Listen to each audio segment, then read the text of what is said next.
hoy o ayer, no recuerdo bien, que les habilité en la plataforma, que es lo que es el CCNA3, ¿sí? O sea, el resto del contenido que vamos a dar de acá a fin de año. Estamos en el capítulo 1, que es OSPF. Entonces, ¿cuáles son los componentes de OSPF, ¿no? De este protocolo?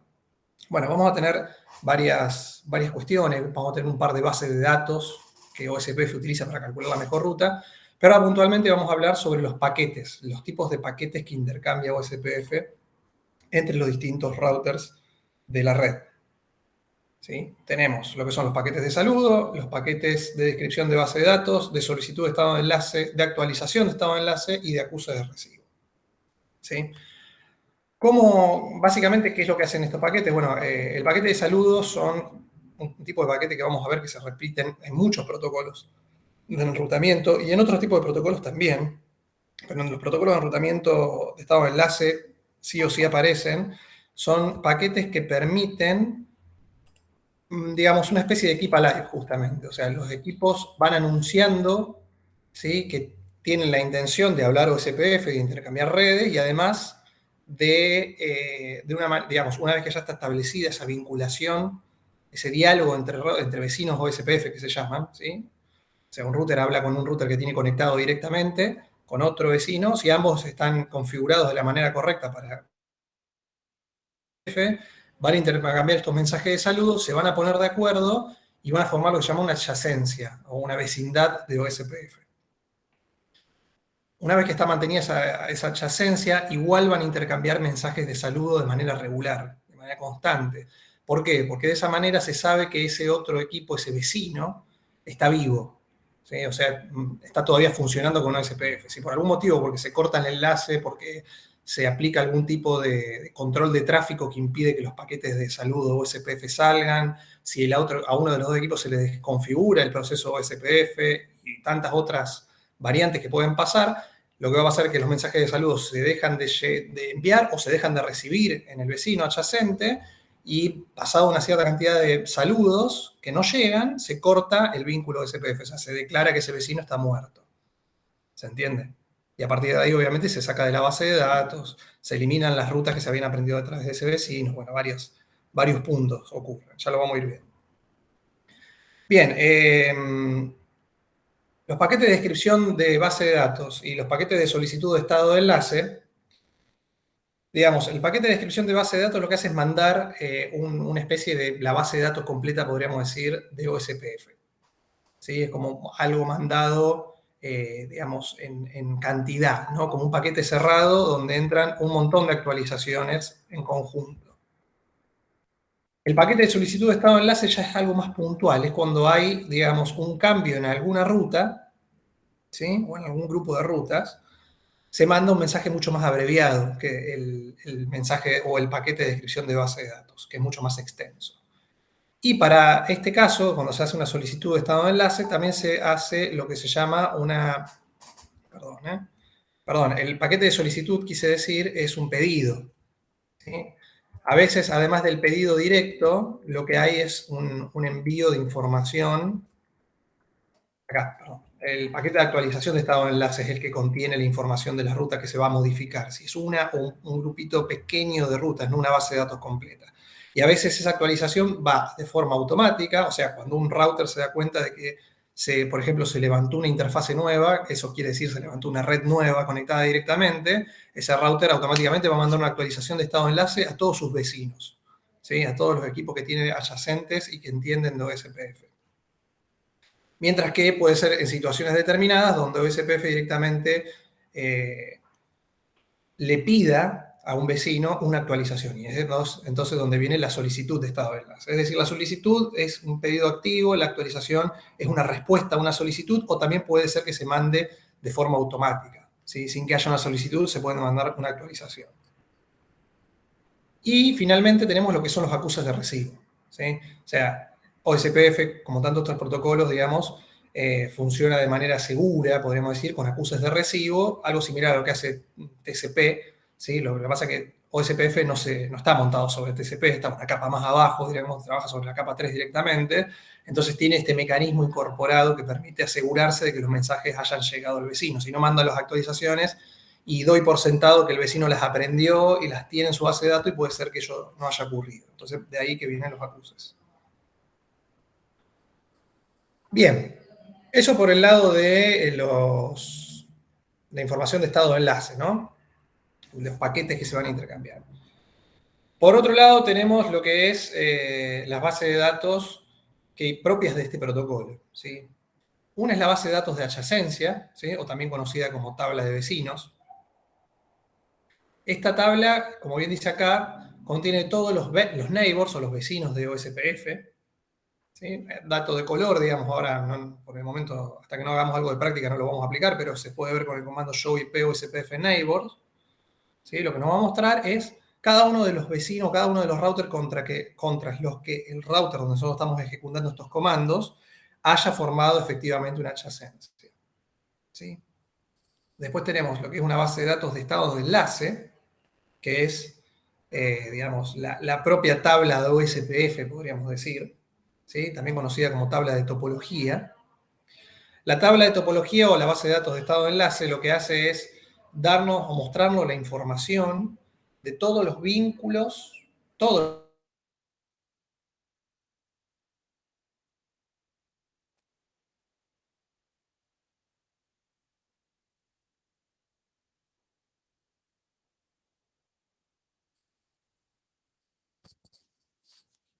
las acomoda en una única tabla de topología gigante, podríamos decir.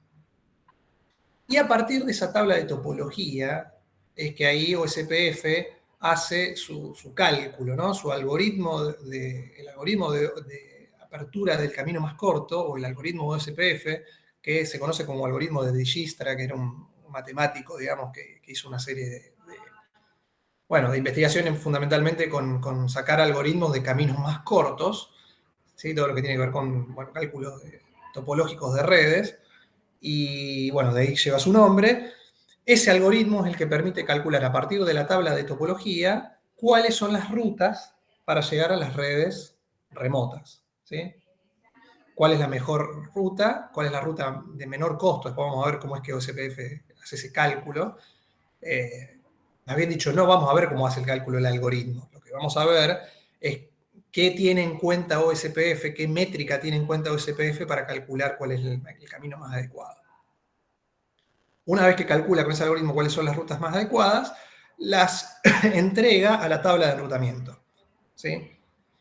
O más bien dicho, sí, el proceso de enrutamiento del router toma desde OSPF cuáles son las rutas que aprendió por SPF, y si, como siempre, comparado con otros protocolos que estén corriendo en ese mismo router, no hay una ruta con menor distancia administrativa que compita contra OSPF, entonces efectivamente todas esas rutas de OSPF se van a instalar automáticamente en la tabla de enrutamiento.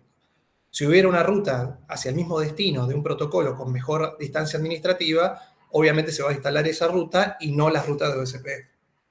¿Se entiende? Pero eso ya va más allá ese es el comportamiento de la tabla de enrutamiento en forma general contra cualquier protocolo. No es una cuestión particular de OSPF. Lo que es particular de OSPF es la tabla de topología y la tabla de vecinos. ¿Se entiende? Bueno, esto es lo que les mencionaba, el algoritmo de Dijkstra, que es el que calcula con el algoritmo, digamos, cuál es la ruta más corta. Y ahora vamos a ver cómo es bueno, esto ya se lo mencioné también, ¿no? ¿Cuál es la operación del estado de enlace? O sea, en el primer punto, lo que va a hacer OSPF cuando habilitamos el protocolo OSPF en un router, lo primero que hace es, con estos mensajes de saludo, empezar a anunciarse a los vecinos, ¿sí? A todas las interfaces donde nosotros hayamos habilitado OSPF, va a empezar a mandar anuncios de saludos, ¿sí? Y a su vez va a empezar a recibir saludos también, o va a estar a la espera de recibir algún saludo. Si efectivamente sobre un vínculo se establece que él manda el saludo y el vecino responde y hay ese intercambio de mensajes de saludo y machean en sus parámetros, porque tiene que haber una serie de parámetros que coincidan para que esos vecinos se puedan, digamos, decir que forman la adyacencia, recién ahí entonces van a poder efectivamente estar de acuerdo y decir, bueno, se establece la adyacencia. Que hasta a su vez, vamos a ver, hay un proceso para formar la adyacencia. Hay 5 pasos, 5 estados por los que pasa un router antes de poder decir efectivamente intercambio información de rutas por OSPF. No es que es instantáneo, es que intercambia los saludos, listo, intercambiamos rutas y base de datos de estados de enlace automáticamente. Sino que hay una serie de pasos intermedios. En este punto 1 que ven acá, hay a su vez 5 estados internos por el cual tiene que pasar el equipo. ¿Sí? Una vez que es llegado a esos 5 estados y que está establecida la adyacencia, se intercambian justamente, como les digo, las rutas por OSPF, se crea la base de estado de enlace, ¿sí? La tabla de topología que les decía recién, y después se ejecuta el algoritmo de OSPF y se elige la mejor ruta para publicarla en la tabla de enrutamiento global del equipo. ¿Se entiende?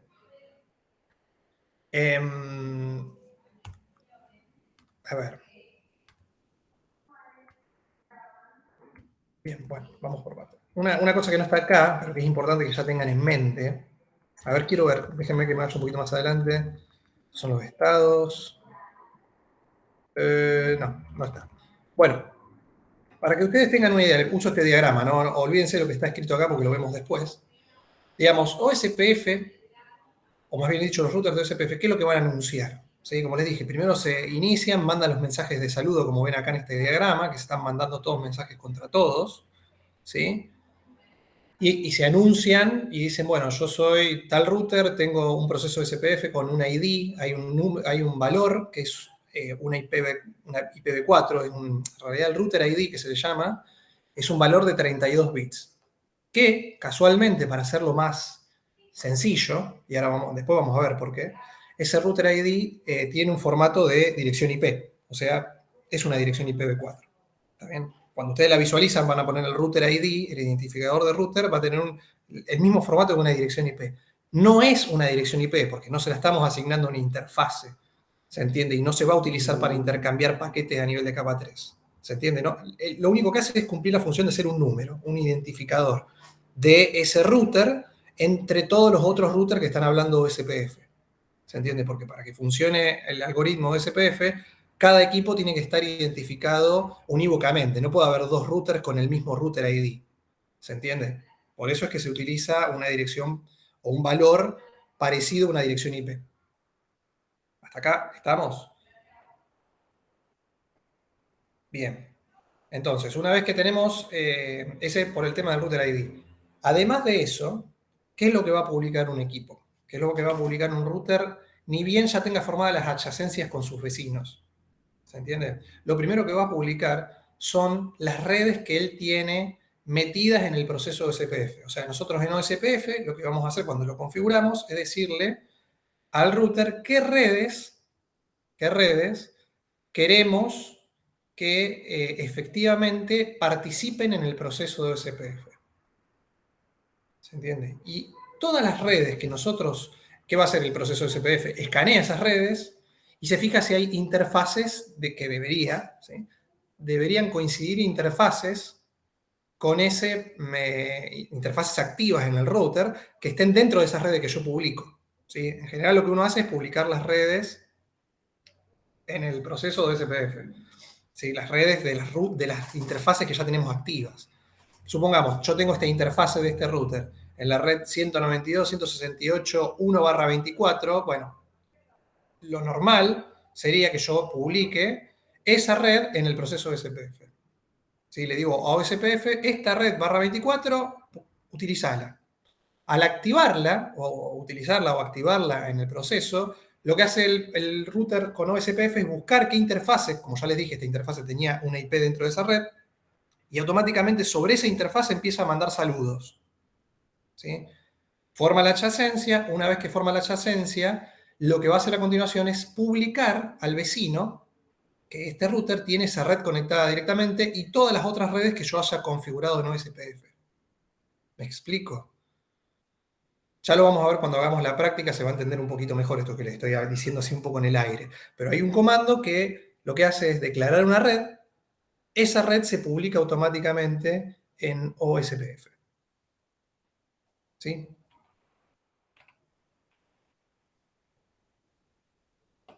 Bien.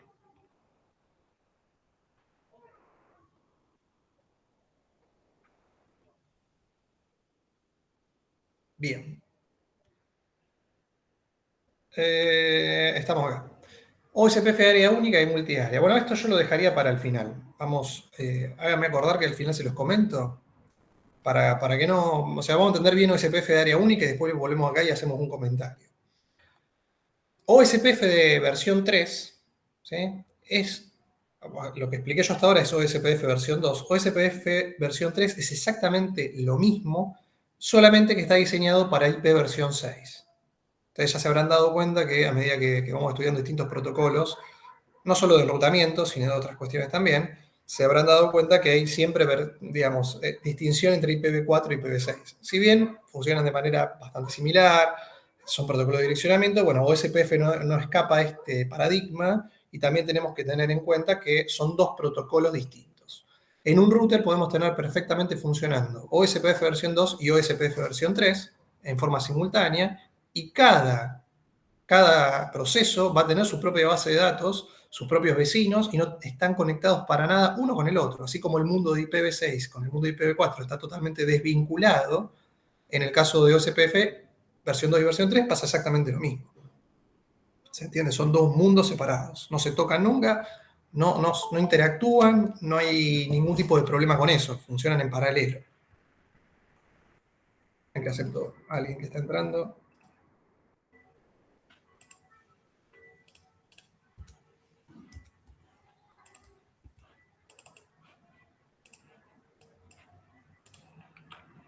¿Escuchan ustedes? Sí, se escucha. Sí, sí.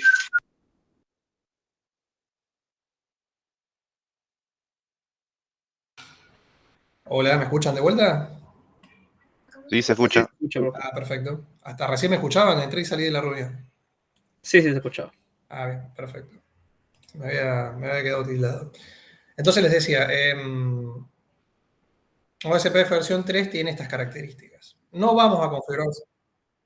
¿Cómo? Ah, perdón, sí, entré y no volví a presentar. Les decía que OSPF versión 3 no lo vamos a configurar, no lo vamos a más que mencionar, como les estoy diciendo ahora, pero bueno, tengan en cuenta esto que coexiste con OSPF versión 2 y no tiene nada que ver y no afecta lo más mínimo el funcionamiento de OSPF versión 2. Esperen que te estoy compartiendo, pero no. ¿Me siguen escuchando? Sí, sí. Bueno, están dando bastante mal. Si me caigo, me vuelvo a conectar.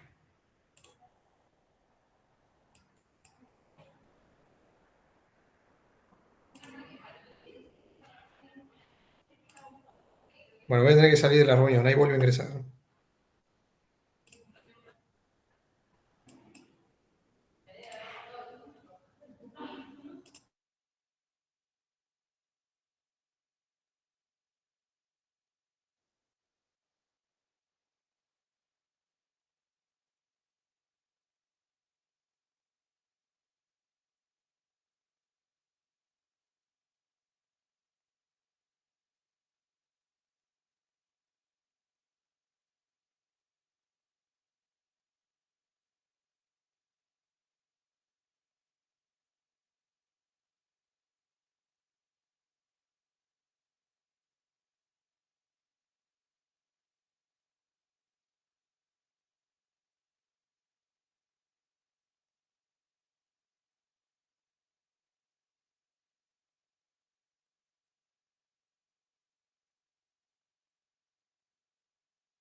Ah, no me estaban escuchando.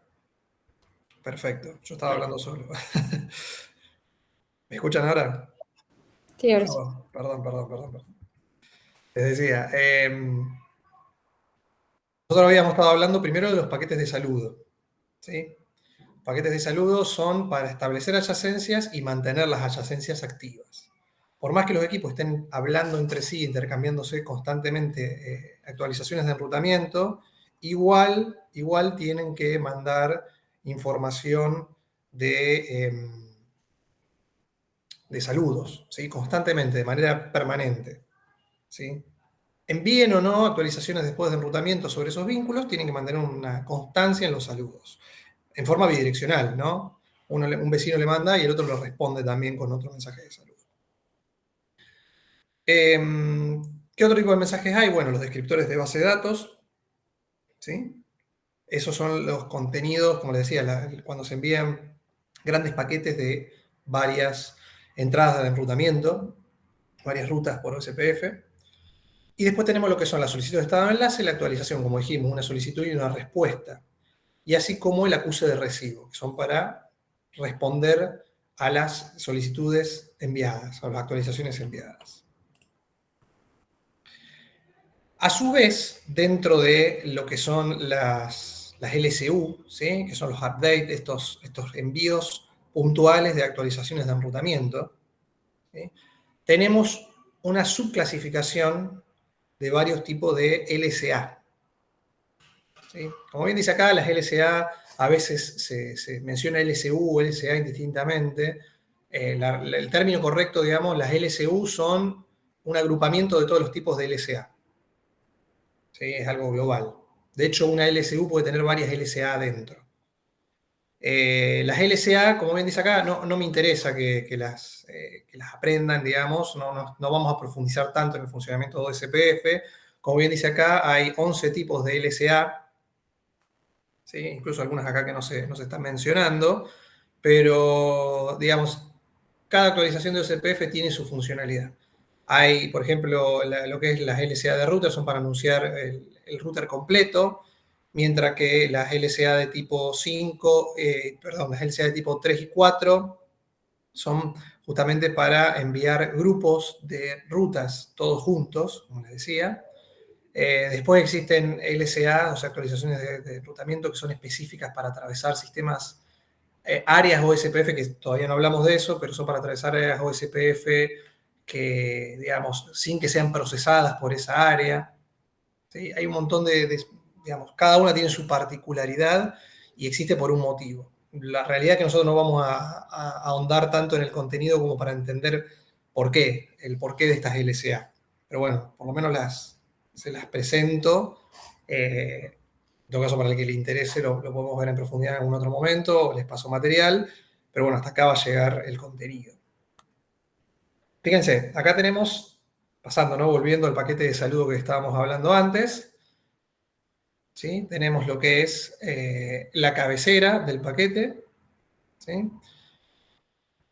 Fíjense que tenemos esta cabecera del paquete OSPF es válido para todos los paquetes de OSPF, justamente, no sea solamente los paquetes de saludo, así como los que vimos acá, ¿no? Como lo que son las DVD, las LCR, todos los tipos de LSA y los Acknowledge, todos tienen esta cabecera, lo que va cambiando es el tipo, ¿sí? El tipo de mensaje. En este caso es un hello, un mensaje de saludo, tiene tipo 1. Y fíjense que también tenemos lo que es el router ID y el area ID.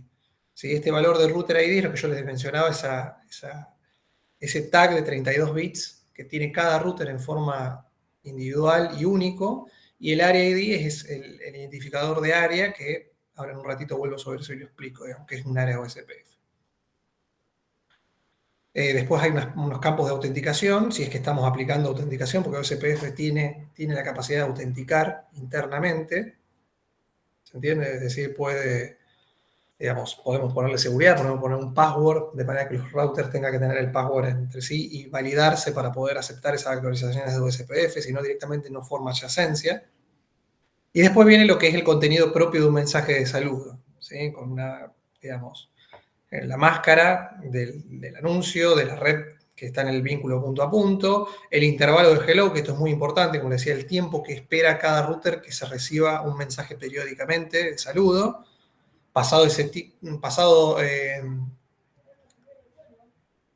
Creo que pasado 3 o 4 tiempos de 3 intervalos de hello, se considera, sin recibir un mensaje de hello, se considera que ese vecino está muerto, ¿sí? que es lo que está acá abajo, el dead interval, el tiempo muerto. ¿Sí? El router designado, el router backup, eso es lo que voy a explicar a continuación.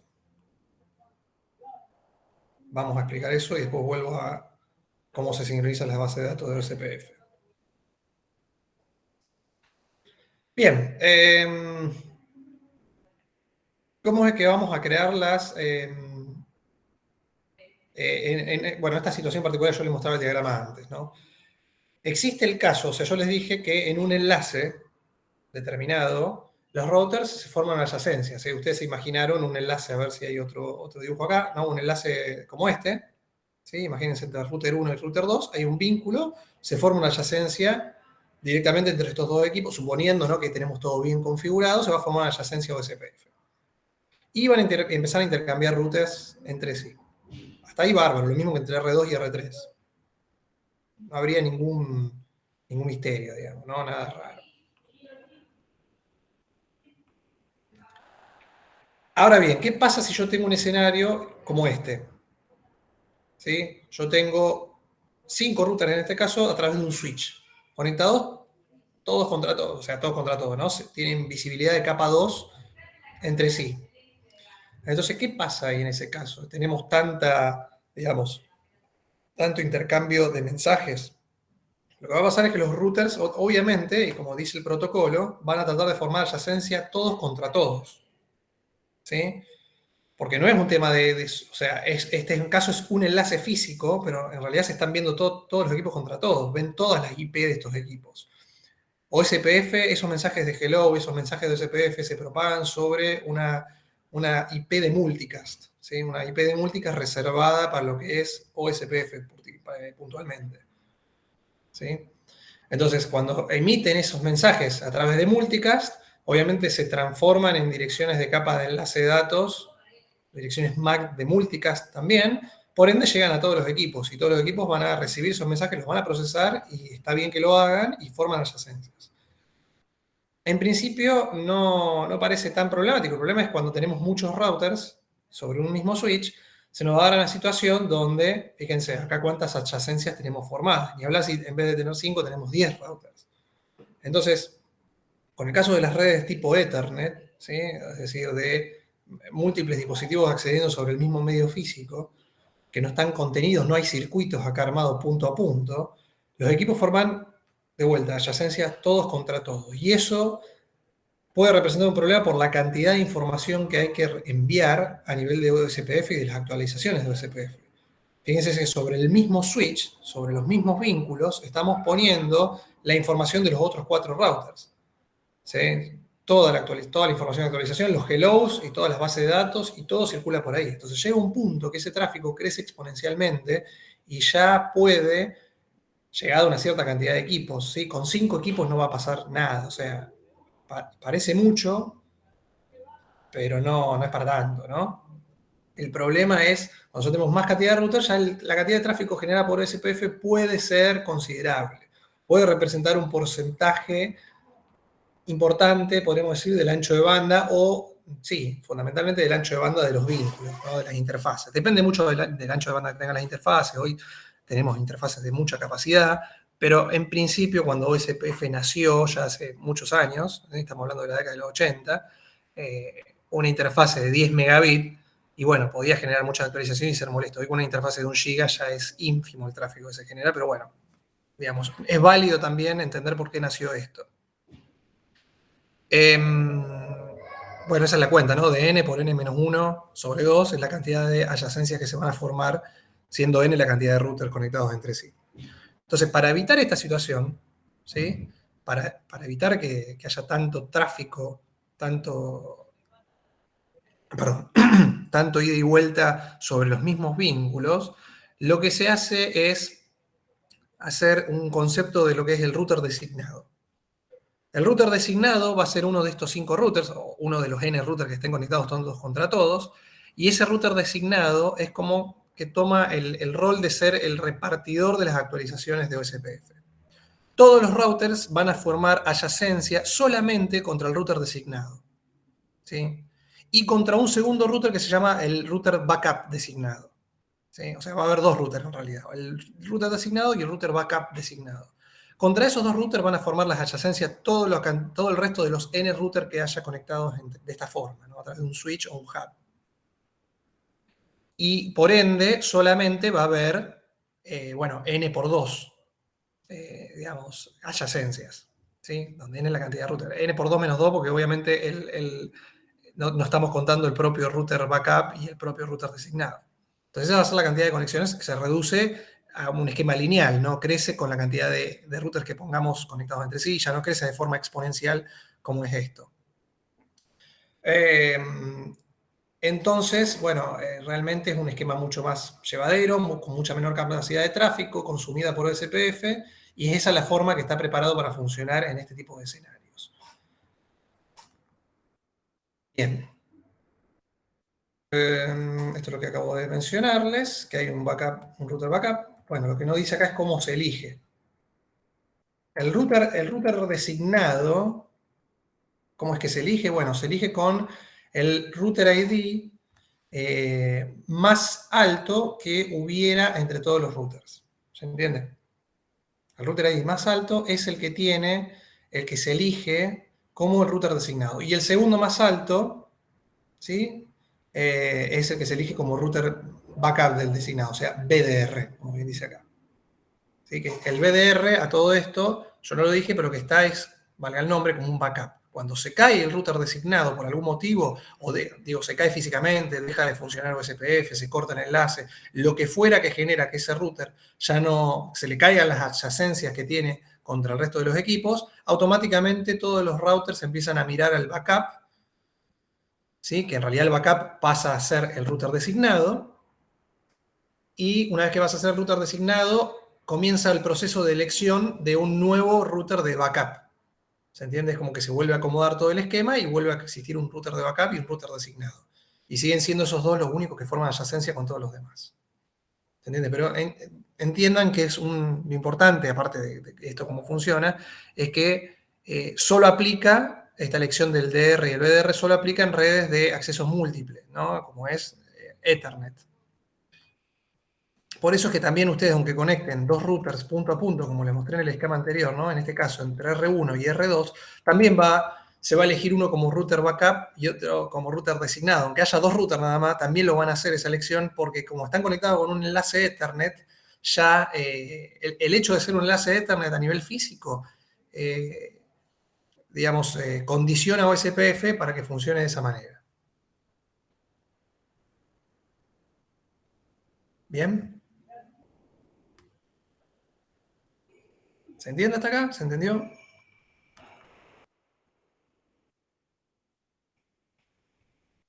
Bien, seguimos. ¿Me escuchan, no? A ver si sé que estoy caído de nuevo. Sí, sí, profe. Sí. Alguien que me diga sí, porque esa persona que estoy hablando solo de nuevo.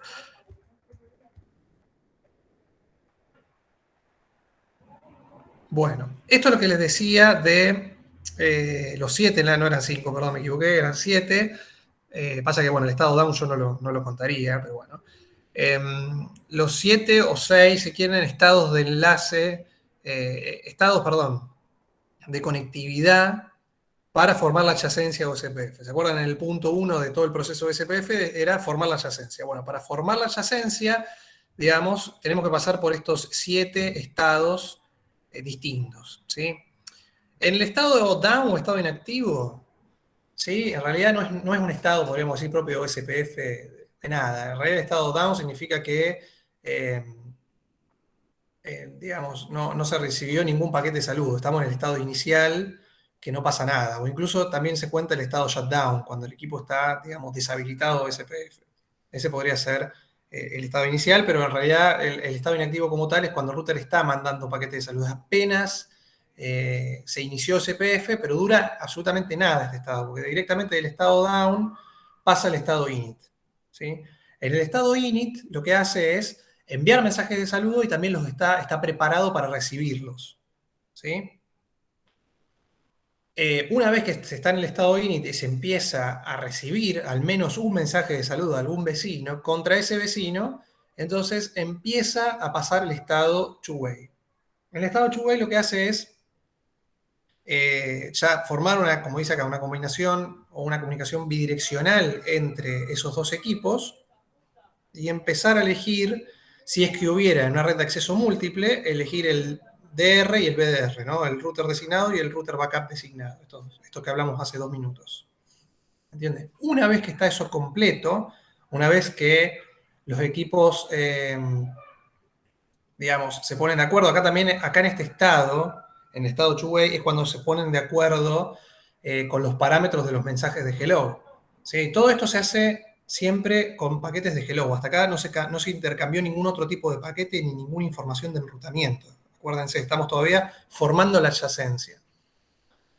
Una vez que estamos en este paso, también es donde se ponen los routers de acuerdo y miran esos paquetes de hello y se ponen a ver si efectivamente son consistentes, ¿no? Si tienen los tiempos, los timers de hello y de dead, que le habíamos dicho, consistentes, si los routers ID están bien, si las redes están bien publicadas, bueno, una serie de parámetros que tienen que estar bien puestos. ¿Sí? Acuérdense, la red, el network, la máscara del IP que tenemos sobre esa interfaz, en ese vínculo punto a punto que se están intercambiando estos mensajes hello, tiene que ser consistente de ambos lados. ¿Sí? Hay otro parámetro que se llama el tipo de red. El tipo de red no lo vamos a ver, pero también es otro parámetro que influye. Todos esos parámetros tienen que estar coincidentes para que se forme el estado, o sea, que se llegue al estado two-way con éxito y se pasa al siguiente estado que es el X-Start. En el estado de start ya estamos en un estado donde los equipos se pusieron de acuerdo y van a empezar a intercambiar las bases de datos completas de OSPF. ¿Sí? Y ahí pasa al estado de intercambio. Ahí es donde efectivamente se están intercambiando los DVD, o sea, los paquetes de ida y vuelta con la base de datos de OSPF en forma de apartes o totalmente si correspondiera. Como dice acá, si se requiere información adicional, se realiza la transición al loading, que es un estado intermedio hasta el estado full, ¿sí? Donde se va a intercambiar ya información más granular. Se intercambia información, como les decía, con las LSR y con las LSU, ¿sí? Con los requests y los updates. Se va a terminar de completar esa tabla de topología de OSPF. ¿Sí? Una vez que se termina el estado de loading, ahí es donde se ejecuta el algoritmo SPF, efectivamente, el algoritmo de Dijkstra, y se pasa al estado full, ¿sí? Donde ahí podemos decir que ya los equipos formaron la adyacencia e intercambiaron su base de datos completa. Y podemos decir que los equipos están sincronizados. ¿Se entiende? Cuando los equipos están todos sincronizados en la red que tenemos ejecutando SPF, ahí es que podemos decir que esos equipos, que esa red convergió, no es convergente, porque efectivamente ya no va a haber ningún tipo de problema de enrutamiento, no va a haber ningún loop, ni nada extraño, ¿sí? O sea, todos los equipos, lo que quiere decir que la base de datos está sincronizada es que todos los equipos, en su totalidad, ven la misma base de datos de OSPF, tienen la misma tabla de topología. ¿Se entiende hasta acá? Sí. Bien. Porque eso es muy importante, digamos, es parte o sea, la concepción de los protocolos de estado de enlace, como OSPF, es que cada router, ¿sí? Con su base de topología, ¿la base de topología qué es? Es que cada router, cada vecino le publicó la información de las redes que tiene conectada a él. ¿Se entiende? Entonces, cada router anuncia lo que él tiene conectado y nada más. No anuncia lo que tiene atrás. ¿Se entiende? Cada router manda su paquete, sus LCR, sus LSU, las LCR son las requests, manda sus LSU o sus DVD a sus vecinos. Y esos vecinos la retransmiten, así como le entra, la procesan y la vuelven a transmitir sin modificarle nada. ¿Se entiende? Es decir, yo anuncio lo que tengo, se lo anuncio a un vecino. Ese vecino se lo pasa a otro vecino y así sucesivamente. Se van inundando las LCU por toda la red. Y ningún equipo en particular modifica la LSU de otro equipo. ¿Se entiende? Es como que cada uno se encarga de mandar su propia información y le tiene que llegar a todos los demás. Les va a llegar a todos los demás. Una vez que le llega a todos los demás, cada equipo toma las LSU que le llegó de todos los otros equipos y arma su mapa de la red. Y lo arma en forma totalmente aislada. Cada uno ejecuta su algoritmo y arma su topología. ¿Se entiende? Esa es la idea de OSPF. Hasta ahí, esa es la idea central del CPF. Bien, fíjense, estado tu web, recién saludo, nota. Bueno, esto es la continuación de lo que yo ya expliqué. Bien que ven en el estado init, empieza a mandar los hello, ¿sí? Cuando pasa al estado init efectivamente, recibe un saludo y va a pasar al estado chubue, ¿sí? Pasa al estado start, como les dije, si es punto a punto. Si están en una red Ethernet, hay que hacer la elección del DR y el BDR, ¿no? Si es un enlace de otro tipo, que no sea una red de accesos múltiples, entonces pasa directamente al estado start. Bien.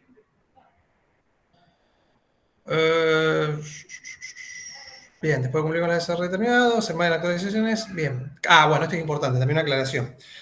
OSPF trabaja con lo que se llama actualizaciones parciales y actúa o reacciona simplemente cuando hay un cambio de la red.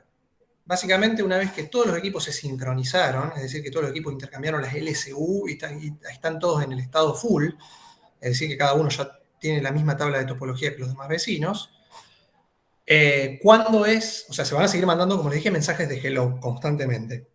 Pero ¿cada cuánto se mandan las rutas? ¿Cada cuándo se vuelven a mandar las rutas? Bueno, se van a mandar solamente cuando haya un cambio en la red. Cuando un router, no sé, agrega una interfase nueva, mete una red nueva en el proceso de SPF, se cae una interfase, ¿sí? O ese tipo de cuestiones, o aprende una ruta nueva a través de otros protocolos. Eso puede ser que uno esté redistribuyendo rutas. Acuérdense, redistribuir una ruta implica inyectar rutas de un protocolo a otro protocolo. ¿Sí? Entonces, eso es lo que termina pasando, digamos, cuando pasa alguna de esas cuestiones, hay un cambio en la red, entonces efectivamente se hace una actualización solo de esa o esas redes que se incorporan en la nueva topología, se anuncian con unas LSU y vuelven a calcular todos los routers con el algoritmo cuál es la forma de llegar a esas rutas. Pero no es que borra toda la base de datos de SPF y vuelve a empezar y vuelve a elegir el DR, no. ¿Sí? No empieza todo el protocolo de cero. Simplemente se actualiza en forma incremental y vuelve enseguida a pasar al estado full y a tener todas las topologías sincronizadas. O si no hay ningún cambio de topología, cada 30 minutos, como bien dice acá, también hay una actualización, digamos, de la base de datos para verificar efectivamente que no ha habido ningún cambio. Pero 30 minutos es muchísimo tiempo, parece poco, pero realmente es mucho tiempo en un protocolo dinámico. Tengan en cuenta que ustedes, si tienen una red de varios cientos de routers, o SPF probablemente converja en unos pocos segundos. O sea, en todo este proceso que estuvimos viendo acá, estos pasos de estado de enlace, el intercambio de las LSU, que se inunden a todos los vecinos y demás, tarda pocos segundos en sincronizar. Y eso es muy importante porque justamente cualquier cambio, si hay un cambio rápido, un cambio brusco en la topología de la red y tarda mucho en propagarse esa información, si esa información no fuera incremental, sino que, por ejemplo, RIP, otro protocolo dinámico, lo que hacía era directamente cambio, se vaciaba toda la tabla completa, ¿sí? Toda la tabla de enrutamiento, no toda la tabla de enrutamiento, toda la tabla de RIP, y barría con todas las rutas de RIP y volvía a empezar, cada vez que había un cambio en la red. Entonces eso implica que en un momento vos te quedás sin tráfico. Si vos tenés una red grande andando, es catastrófico eso, digamos. Está bien, no tarda mucho, tarda algunos segundos, pero son unos pocos segundos donde si tenés miles de clientes funcionando sobre esa red, vas a perder todo el tráfico en esos instantes. Entonces no es algo deseado, menos en protocolos más modernos como estos, donde se supone son redes muy grandes. ¿Entienden? Bien. Yo diría que más o menos ese es un enlatado, digamos, una forma muy rápida, digamos, de ver todo el protocolo SPF. Vamos a hacer algo de práctica, ¿les parece? Y vamos viendo sobre los equipos, justamente, los comandos para ir viendo y a ver si se entiende un poco más de esto de cómo publica OSPF sus redes. ¿Les parece? Yo ahí dejé de compartir. Me voy a fijar a ver en la plataforma qué práctica tenemos. Déjenme ver. Bien. Bueno, yo no trabajé los... Vayan entrando en el NetAcad si es que ya no lo hicieron. Yo estoy entrando ahora y voy a ir buscando algo de práctica de este capítulo. Algún paquete tracer, ¿no?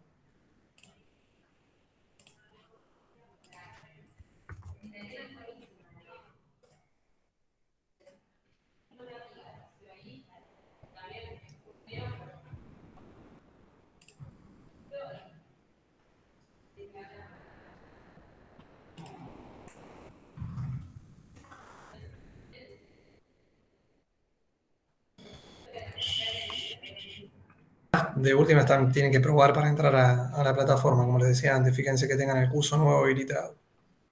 Así que vamos directo al módulo 2 y bueno, explico un rato más y vemos hasta dónde podemos hacer de práctica. ¿Parece? Bueno. Acá tenemos una topología de referencia. Ah, no, ya sé lo que me faltó, perdón. Te entendí mal. Me faltó lo de multiárea.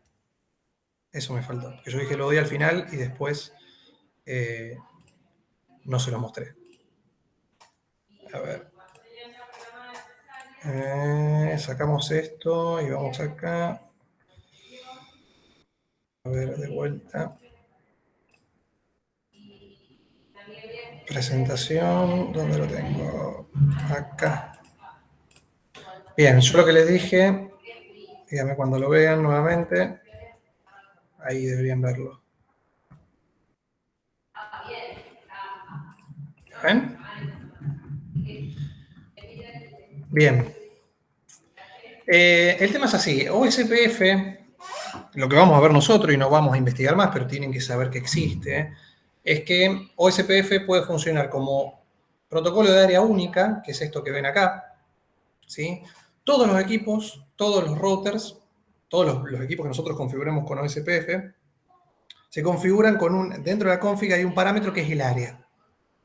¿Sí? En principio, cuando estamos hablando de OSPF de área única, hablamos siempre que están en el área 0. ¿Se entiende? Todos los equipos que están en una misma área de OSPF comparten la misma tabla de topología.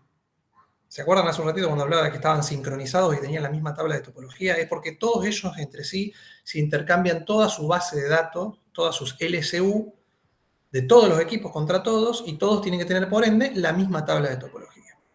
Ahora bien, ¿qué pasa? Cuando nosotros tenemos una red muy grande, con cientos de routers, ¿sí? Porque hay cientos no, bueno, sí, más de 100 podríamos decir. En realidad más de 50 ya es problemático. Vamos a poner un número, tiene que ver con no, estoy diciendo una regla así muy ¿no? de poner el dedo al aire, no es que tiene un criterio riguroso.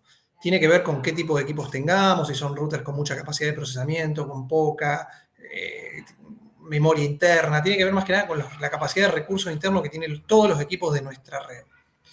Si tenemos una red, como les digo, ya más de 50 equipos no tan buenos, no tan modernos, bueno, podemos empezar a tener problemas. Entonces, ¿qué contempla OSPF para ese tipo de escenarios con muchos equipos?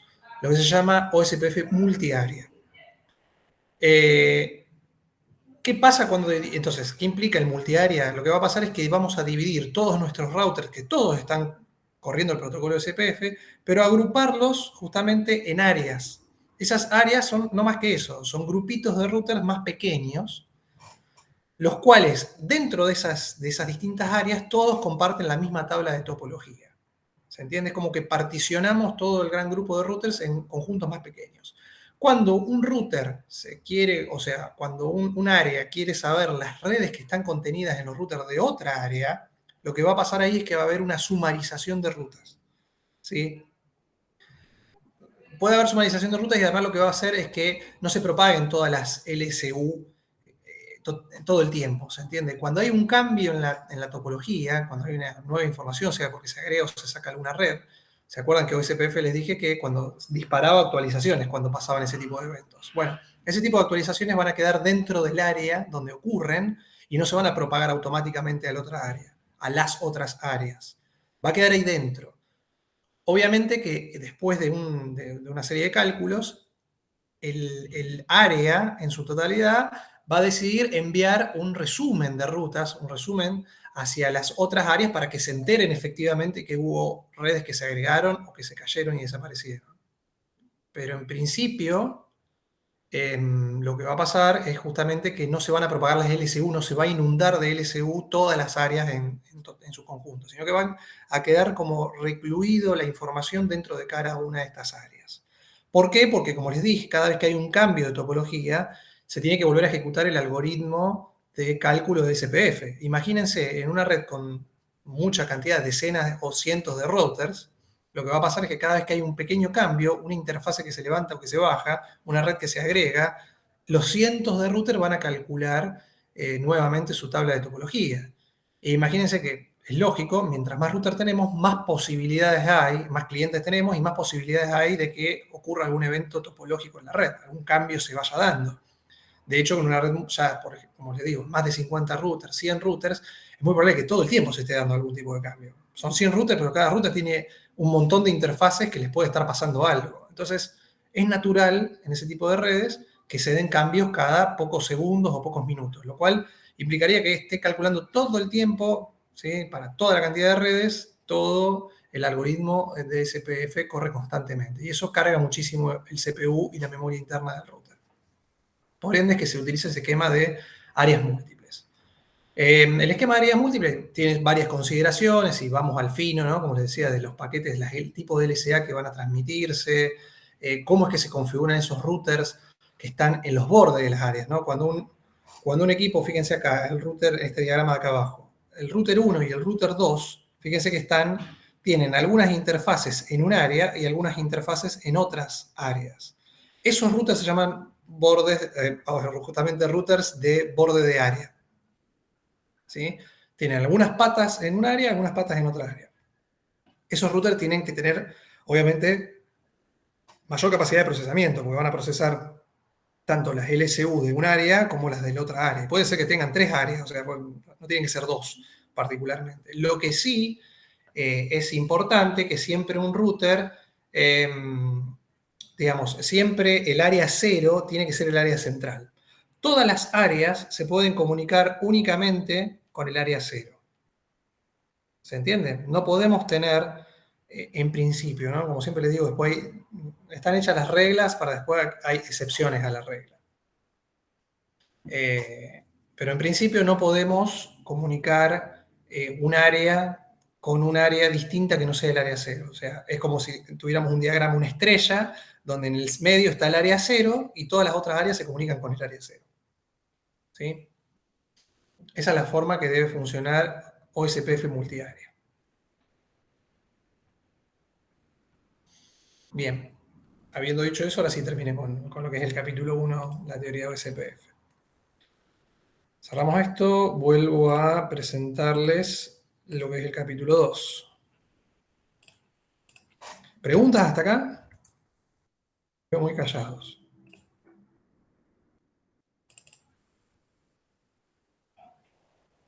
Bien. Solamente para que me quede claro, los routers de área son los que están de bordes de área, son los que están en el borde del área 0, porque Obviamente. dentro del área 1 y del área 51 había routers también por los que toda la comunicación pasaba por ellos y de ahí al área 0. No, o sea, todos los otros routers que están dentro de un único área son routers comunes, digamos. No son routers de borde. Por más que todo el área pase por ellos para salir. No, es que necesariamente si toda el área pasa por ellos es porque están en el borde. Ah, bueno. Necesariamente están en el borde si tienen que salir a otra área. Si no, bueno, después dentro del área podés tener distintos tipos de topologías, de routers, y no pasa nada. Son todos routers exclusivos de ahí. Pero vos lo que no podés tener es, como viste ahí, el área 51 estaba con el área 0. A ver, vamos a hacer una cosa más fácil, voy a compartir toda la pantalla, porque si no, voy y vengo con los PowerPoint. La 1 con la 51 por más de una vía. Exactamente. Está bien.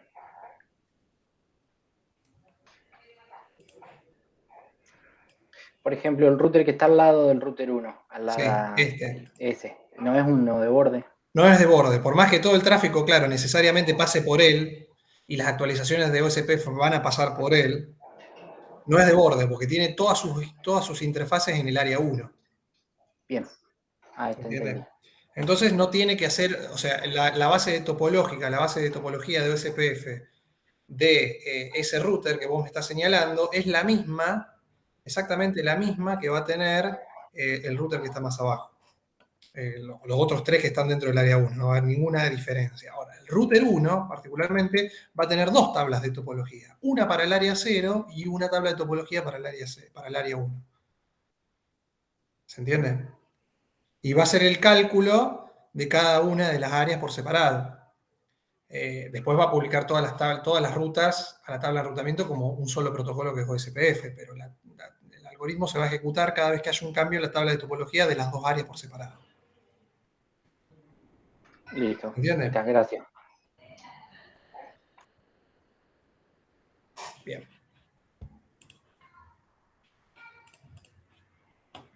Bueno, vuelvo al otro PowerPoint. Entonces, ¿están viendo acá? Sí. Bien. Tabla de topología, topología de OSPF de referencia. Esta es una topología que vamos a usar ahora para dar los ejemplos de configuración. ¿Sí? No más que eso. Fíjense que tenemos que el router 1, 2 y 3, todos conectados entre sí. El router 2 aparte tiene una interfase de loopback que simula ser una interfase conectada a Internet. ¿Sí? Que claramente, como ven acá, no participa de OSPF. ¿Sí? Lo que está pintado como área 0 son las interfaces que están todas dentro del proceso de OSPF. ¿Se entiende? Bien. Primero y principal, ¿qué es lo primero que vamos a configurar? Primero se pone, cuando configuramos OSPF, ¿no? Lo primero que se hace es, como todo protocolo de enrutamiento, modo configuración, ponemos router, nombre del protocolo, en este caso router OSPF, y acá ponemos un valor que es el process ID, el ID de proceso. El ID de proceso en OSPF no tiene ningún tipo de significado más que local en el router. Me arriesgaría a decirle que prácticamente no sirve para nada. Le pueden poner el número que quiera entre 1 y 65.535, o sea, tiene 16 bits de largo. No tiene ningún tipo de significado más que si ustedes, por algún motivo muy poco común, lo he visto, pero es muy poco común, que corran dos procesos, o sea, dos enrutamientos OSPF en el mismo equipo. Y ustedes quieren tener dos bases de datos separadas y demás, así como si ustedes corren OSPF versión 3 y versión 2, el mundo de IPv6 y el mundo de IPv4, y no se conocen unos con los otros. Bueno, ustedes podrían, si quieren, correr dos procesos OSPF versión 4. Esto que están configurando, que vamos a configurar nosotros, es OSPF versión 2, ¿sí? Para IPv4, quiero decir. Pueden, por ejemplo, poner router OSPF 10 y hay un proceso OSPF que se llama 10, y después pueden poner router OSPF 20 y es otro proceso OSPF. Cada proceso OSPF podría tener sus interfaces, sus redes separadas, no podrían poner las mismas redes, las mismas interfaces no pueden pertenecer a dos procesos OSPF distintos. Y esas interfaces no se verían entre ellas. Es como si el router lo partiéramos al medio y tuviera dos procesos corriendo diferentes. De alguna manera. Es una cosa un poquito más compleja que eso que le estoy diciendo. No lo vamos a hacer, solamente se los doy como ejemplo para que entiendan para qué sirve ese Process ID. Está bien, no sirve para absolutamente nada más que para identificar eso en el equipo. De hecho, digamos, yo voy a formar adyacencias con otros equipos por OSPF y no tiene nada que ver este número. El otro router, por ejemplo, puede tener, acá vemos en esta topología, el router 1 va a tener este proceso OSPF 10, el del router 2 puede ser el proceso OSPF 300 y el otro 1500. No influyen absolutamente nada. ¿Se entiende? Es para ponerle un número. Bien. Entonces, ese es el primer comando que vamos a poner y vamos a entrar entonces en el modo, fíjense el prompt que cambia a config router. O sea, vamos a estar dentro de la configuración de OSPF, no de, digamos, no en el modo de configuración global, sino ya dentro particularmente de este proceso de OSPF. Bien. Siguiente vamos a poner el router ID, que es, como les decía, un valor de 32 bits que asemeja a una dirección IP, pero no es no es una dirección IP, y sirve justamente para estos dos parámetros que ya se los comenté, que es para sincronizar las bases de datos, o sea, para identificar el router entre todos los demás routers de la topología, y para elegir quién es el router designado y el backup designado en caso de que hubiera que hacerlo. ¿Sí? Fíjense que es lo que les había dicho, el router que tiene el router ID más alto es el que se elige como el DR y el segundo más alto el BDR. Ahora bien, lo que yo no les dije es ¿Qué valor se pone como router ID? Bueno, porque sí o sí tiene que tener un router ID del equipo, no lo podemos dejar sin router ID. Si no, es como les decía, es como que el router no tiene nombre, no tiene manera de identificarse o de presentarse contra los otros equipos y formar adyacencia o SPF. Entonces, lo primero, digamos, el primer valor que toma el router como router ID es el valor que nosotros le hayamos configurado manualmente. ¿Cómo se configura? Dentro del proceso de SPF, con el comando router ID y le ponemos el valor, ¿sí? Le ponemos ese valor tipo dirección IP, le ponemos 192.168, lo que sea, toma ese valor. Ese es el primer valor que toma el equipo, si nosotros se los configuramos a mano. Si nosotros no le configuramos nada, dejamos todo por defecto, el router elige la dirección IPv4, como router ID toma la dirección IPv4 más alta entre todas las interfaces loopback que estén habilitadas. ¿Se entiende? Y si no hubiera ninguna ninguna loopback habilitada, ¿sí? Entonces toma la dirección IPv4 más alta entre todas las interfaces físicas que estén activas. ¿Se entiende? Porque sí o sí tiene que tener. Entonces el router, a ver, o nosotros lo configuramos manualmente, no lo hicimos, va a buscar una loopback. No le configuramos ninguna loopback, entonces directamente toma una interfase de las que estén encendidas, que alguna tiene que tener, porque si no, no estaría corriendo SPF. ¿Se entiende? Ahora, ¿por qué es importante que nosotros le pongamos un router ID? Porque fíjense que cualquiera de las dos opciones, de la 2 y la 3, más que nada la opción 3, es una cuestión prácticamente azarosa. Nosotros vamos a tener un router con un montón de interfaces, un montón de redes, digamos, no vamos a estar adivinando cuál es, en el momento que router ID va a tomar. Si le ponemos una red distinta, entonces va a tomar un valor diferente y va a perder el sentido. Nosotros en general vamos a querer que el router ID sea algo bien identificado, fundamentalmente para en este caso que tome el DR y el BDR un valor que nosotros hayamos tenido la intención de que sea. ¿Se entiende? Por eso es que normalmente nosotros configuramos a mano. O, en todo caso, le ponemos una dirección de loopback alta, especificada, para nosotros ya automáticamente saber que va a tomar esa loopback. ¿Está bien? Pero cualquiera de los tres procesos o las tres maneras es válida y funciona. Una cosa que les quiero aclarar es que el router ID no se modifica porque se modifica una interfase. ¿Está? O sea, si nosotros tenemos un proceso SPF, se elige un router ID, tenemos una loopback y esa loopback se cae, el router ID sigue siendo el que tenía originalmente. ¿Está bien? Hasta que le saquemos ese proceso o hasta que tumbemos el proceso SPF y lo volvamos a crear. Bien. Como bien dice acá, no es una dirección IP, esa es la gran aclaración. Fíjense que acá lo estamos poniendo. Bueno, acá lo que está poniendo en realidad es una dirección de loopback. ¿Sí? Y fíjense cuando hace el show IP protocols, que es un comando genérico para ver toda la información de todos los protocolos de enrutamiento que están corriendo. En este caso hizo un filtrado con el include router ID y tomó el router ID de OCPF, la dirección de la loopback. ¿Sí? Pero es importante volver a mencionar que esto tiene una forma similar, la copió de una dirección IP, pero no es una dirección IP. Este valor del router ID no se publica en ningún lado. O sea, me voy a expresar mejor. Se publica obviamente los hello y los mensajes de OSPF para identificar el router, pero no es una red que se vaya a publicar. Si yo acá lo hubiese puesto a mano en el comando router ID, por ejemplo acá, ¿sí? Que estoy poniendo router OSPF, empiezo a configurar OSPF. Router ID 111. Esta no es una red que se vaya a publicar por OSPF y que podamos hacer un ping ni nada por el estilo, ¿está bien? No tiene nada que ver, es solamente un valor. En este caso, bueno, para esta red que estamos tomando como ejemplo, R1 va a tener este router ID, el 2, el 222 y el 3, 33.3. ¿Bien? Bien. Fíjense, hacemos un show IP protocols, nos muestra, bueno, este filtrado que acá tenemos este router ID. Bien.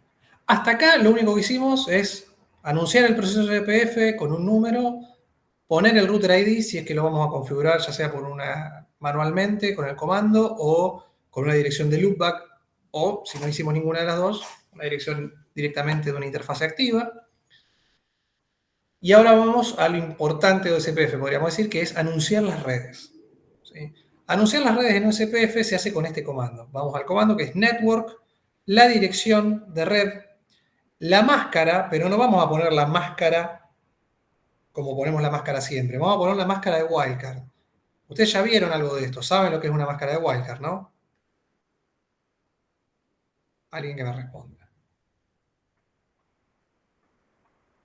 Ya está, se fueron todos a dormir, me abandonaron. Yo de mi parte no sé, profe. Yo tampoco. No, a mí no me suena. Bien, está bien, no lo vieron. Lo vamos a ver ahora varias veces entonces. La máscara de wildcard es la inversa de la máscara de red. O sea, sirve para exactamente lo mismo, pero se expresa de manera inversa. ¿Sí? Cuando nosotros teníamos una máscara, por ejemplo, 255, 255, 255.0, una máscara /24, la máscara de wildcard se expresa al revés. Todos los bits que estaban en 1 en la máscara de red pasan a ser 0, y todos los que eran 0 pasan a ser 1. ¿Se entiende? Entonces una máscara /24 expresada como máscara de wildcard es 0000.255. ¿Se entiende? Eso sería lo inverso. Este ejemplo está mal. Este ejemplo está totalmente mal. De hecho, fíjense que acá pone máscara de subred, puso todo 255. O sea, ni miren esto porque está mal hecho. ¿Sí? Por ejemplo, bueno, a ver, terminamos con este concepto. Es la inversa de la máscara de red. Dicho lisa y llanamente. ¿Por qué existe la máscara de wildcard? ¿No? Y ustedes dirán, ¿para qué la están complicando y ponen la máscara de subred? Bueno, porque la máscara de wildcard permite hacer cosas que la máscara de red no, como es, por ejemplo, saltear bits. ¿Se acuerdan ustedes de la máscara de subred? Siempre tienen que poner todos los bits en 1 hasta un cierto punto y después todos en 0. No podemos intercalar bits. Bueno, con la máscara de wildcard sí podemos hacer eso. Podemos jugar un poco más. Pero no lo vamos a hacer. No es la aplicación que le vamos a dar ahora. El hecho que lo tienen que poner así es porque el iOS, o sea, el sistema operativo de Cisco, los fuerza a que usen la máscara de wildcard. Así todo, esa era la regla, la excepción a la regla es que los nuevos sistemas operativos permiten expresar la máscara directamente común y después se los transforma en máscara de wildcard de manera automática. En algunos casos, ¿no? En algunos sistemas operativos. No en los que usamos nosotros acá para la práctica. Así que ustedes tienen que saber hacer la inversión, no es muy difícil, ¿no? Pero lo tienen que hacer. Y además, otra cuestión es que, bueno, incluso los sistemas operativos nuevos directamente pueden ponerle el barra y el número, ¿no? Pueden poner barra, en vez de ser 255, 55, o en este caso la wildcard 000.255, pueden escribir /24 y se los toma.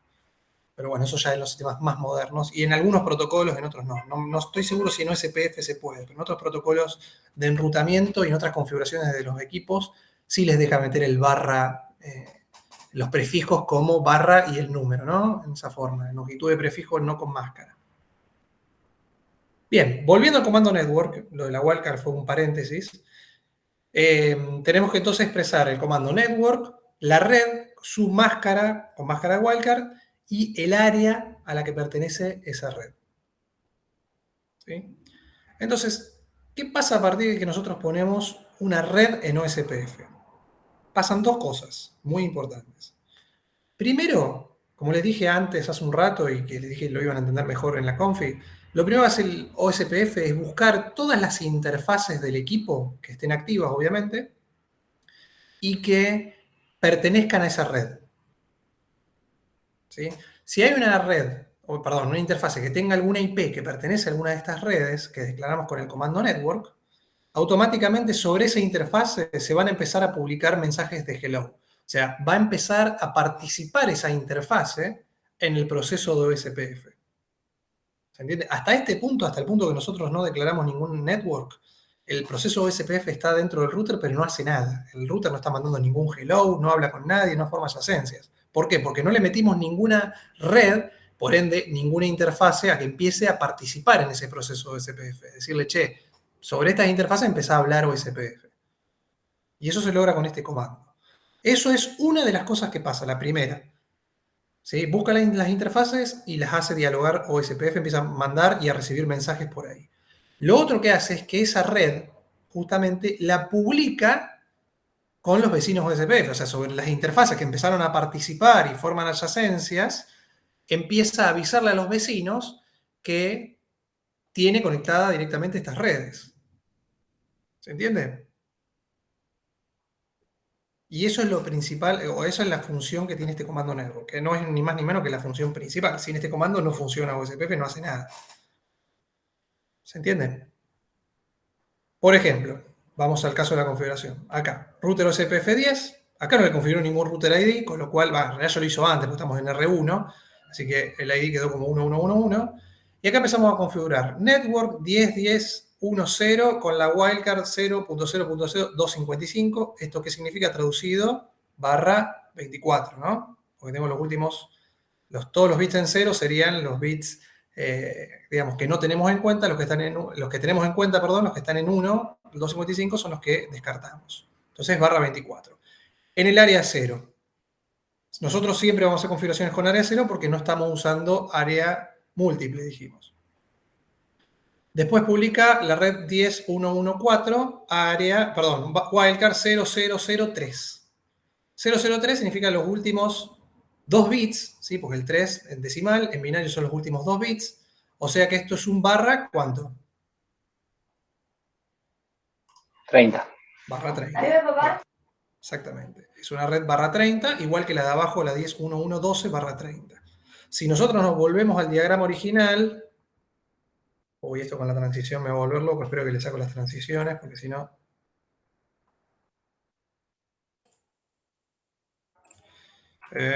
Bien. Me fui.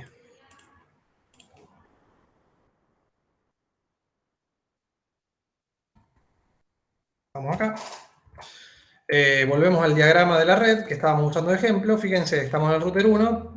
Acuérdense, ven que la 10.10.1 barra 24 es la que está acá, en esta interfase, que es una lupa. La pusimos solamente para simular, digamos. Y la 10.1.4 y la 10.1.12 son dos redes barra 30. Porque son los vínculos punto a punto. No necesito más que 2 direcciones útiles para conectarlos. Pero ¿qué estamos haciendo? Fíjense, declara los 3 comandos de los 3 networks. Cuando yo pongo el network, declaro esta red y automáticamente sobre esta red empiezo a formar adyacencia con R2. Pero como también tengo declarado el comando network de esta red y de esta otra red, sobre esta interfase se van a publicar también esta red y esta red. O sea, va a empezar a mandar las LSU diciendo a R2, le va a decir, che, yo acá, va a formar la adyacencia y después le va a decir, yo acá tengo conectado, soy R1 y tengo conectado la red barra 24, la red 1.12 barra 30 y la red 1.4 barra 30. ¿Sí? Y le manda esas 3 redes que tiene conectada R1, se lo manda a R2 y también se lo manda a R3, porque también va a formar adyacencia por acá abajo. ¿Se entiende? A su vez, ya que estamos repasando el proceso, cuando R2 recibe el paquete de R1 viendo todas las redes que él tiene, lo procesa y también le manda el paquete a R3, que R3 ya lo recibió por este lado. Entonces, obviamente, R3, este paquete que le llega por este lado es más antiguo, podríamos decir, y lo va a descartar y se va a quedar con el que viene directamente de R1. Eso es parte de la selección, parte del algoritmo que hablábamos antes, del armado de la topología. ¿Se entiende? Además, por ejemplo, R2, cuando vea que tiene R1 3 redes, y de las cuales esta red, la 10.1.1.4 barra 30, también la tiene él conectada directamente, ahí R2 es donde... digamos, se da cuenta de que tiene una red en común, por ende están conectados directamente. Y así es como va armando la topología. ¿Sí? ¿Se entiende? Digamos, de esa forma. Cada router dice, si yo comparto redes, estos son mis vecinos, y si esos vecinos a su vez, cuando R2 tenga internamente las LSU de R1, o sea, las 3 redes de R1 y las 3 redes de R3 adentro, se va a dar cuenta que R1 y R3 también comparten una red, la 10.1.1.12.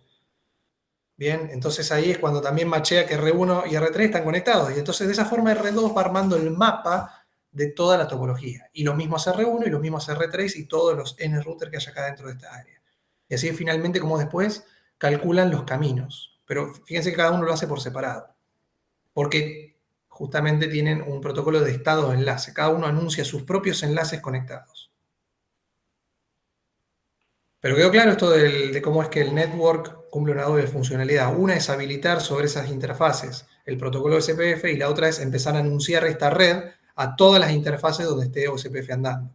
Y por ende que llegue a todos los vecinos.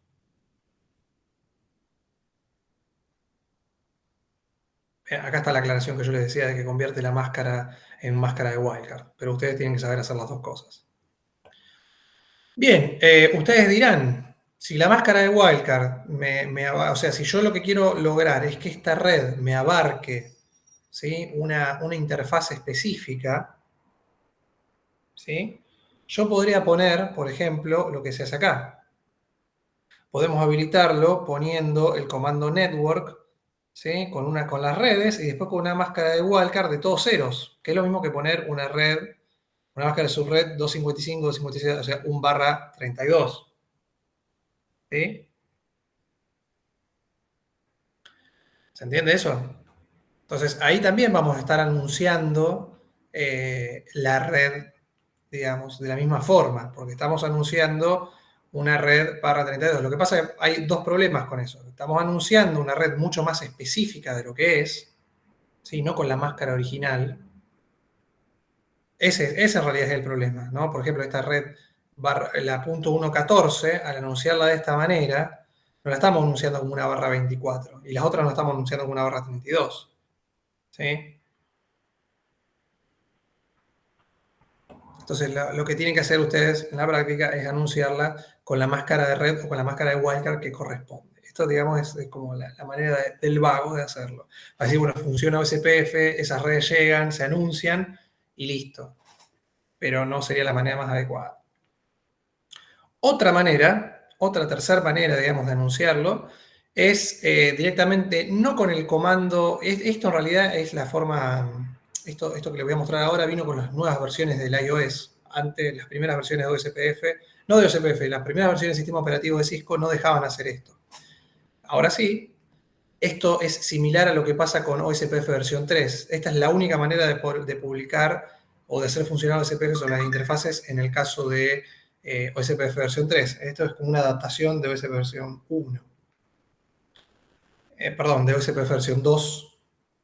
Lo que vemos acá es que en vez de utilizar los comandos network, directamente podemos ir a la interfase, una interfase particular, y ahí sí publicarlo con el comando OSPF, así, como lo ven acá, ¿no? Dentro del modo de configuración de una interfase ponemos IP OSPF, el router, el proceso de OSPF y el área. ¿Sí? En ningún momento hablamos de redes, ni de máscaras de wildcard, ni nada por el estilo. Directamente el sistema operativo se encarga de ver qué máscara y qué IP tiene esta interfase donde ponemos este comando y lo publica en OSPF. ¿Sí? También es un comando, una forma válida de hacerlo.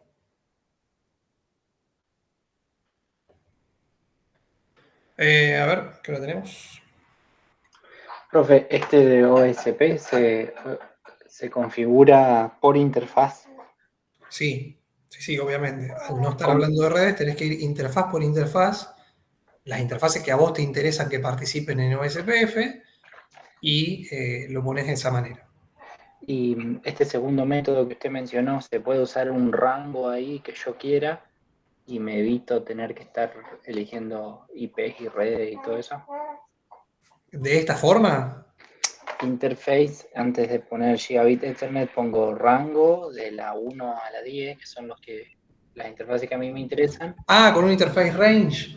Si en la versión del sistema operativo, si el equipo te lo permite, sí, obviamente, porque el comando es el mismo.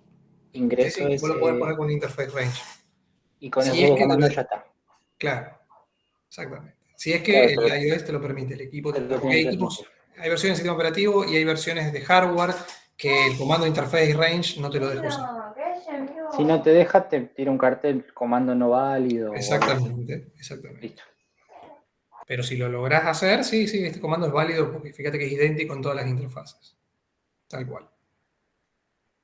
También es válido hacer una cosa como poner un network 00000 con una wildcard 255, 255, 255, 255. Entonces es una red de todos ceros que te abarca todas las redes. O sea, cualquier red machea contra ese comando network y todas las interfaces te van a estar hablando OSPF.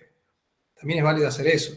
Lo que pasa que de vuelta, después no es el método adecuado para darse cuenta que, o sea, no está siendo selectivo.